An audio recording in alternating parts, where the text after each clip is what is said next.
Brute, vous êtes une brute? Est-ce que vous êtes une brute? Alors, c'est brut J'aime les hommes qui sont des brutes. Mais oui, vous avez vu la bête, hein, méfiez-vous quand même.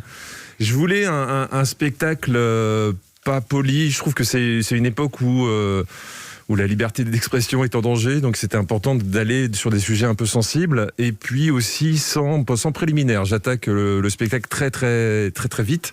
Vous avez l'habitude, ça, des sans préliminaires? Oui, exactement. Tu t'en rappelles encore? Tout à fait. En tout cas, je suis content que tu marches. Merci mon ami. Voilà. Et c'est vrai que quand j'ai écrit le spectacle, je me suis dit, c'est mon 5e solo. Voilà, j'arrive à un moment de ma vie où j'ai plus envie de mettre les formes, j'ai envie de dire ce que j'ai à dire.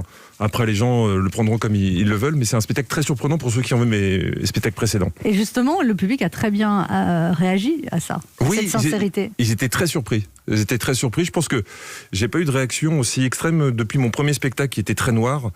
Et là, il est pas noir le spectacle, mais c'est vrai qu'il est très cru. Pas dans le sens vulgaire, mais c'est-à-dire que je dis les choses, vraiment.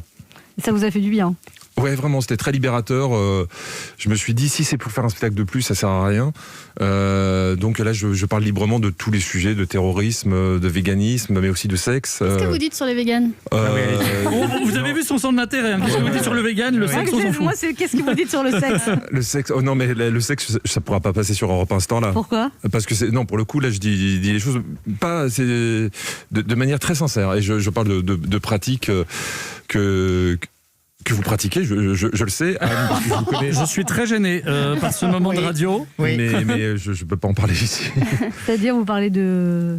N'en parlez pas, mais montrez-nous, ça va être plus simple. Je parle globalement de la société, puis de l'évolution de la société où finalement l'éducation sexuelle se fait en regardant des vidéos porno sur Internet.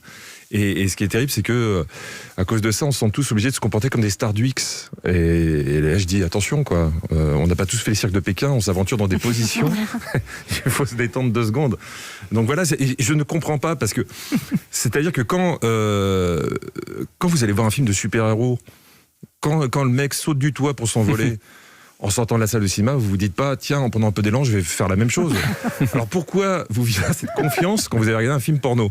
C'est vrai. Et c'est ça. Ma femme, elle me l'a dit. Hein. Moi, j'arrive toujours en disant, bonjour, je suis le réparateur. Donc c'est vrai que ça marche pas. Toi, t'as des vieux films porno. Oui, ça en VHS. En prenant un peu d'élan, ça peut marcher. Et voilà, donc je voulais parler de ce glissement aussi, du poids des réseaux sociaux, de tous ces gens qui... Vous répondez